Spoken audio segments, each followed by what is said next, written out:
Welcome to my channel. दोस्तों देख सकते हो हमारे चैनल का नाम है दिलखुश एसके। मैं खुद को मेहनत करती हूँ, मेरे को पति भी साथ नहीं देते हैं।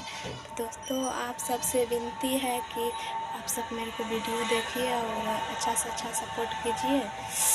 और दोस्तों देख सकते हो मैं कितना मेहनत करती हूँ, घर का सारा काम भी करती हूँ और फ़ोन भी थोड़ा चला लेती हूँ। मेरे को फ़ोन नहीं है, मेरे पति का है। वो जब देते हैं तो हम थोड़ा चला लेते हैं, एक थोड़ा वीडियो बना लेते हैं।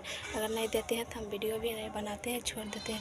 अभी दोस्तों देखिए खाना बनाए हैं, अभी तुरंत देखिए वहाँ पर देख सकते हो, वहाँ पर चूल्ही है, वहाँ पर खाना बनाए और तुरंत आए, बोले एक थोड़ा वीडियो बना लेते हैं। फिर वो मोबाइल ले लेंगे तो हम वीडियो नहीं बना सकते। यहाँ पर खाना बनाती हूँ और नीचे से पानी लाती हूँ। देख सकते हो इतना बड़ा बड़ा बाल्टीन है, 2 बार करके पानी चढ़ाती हूँ।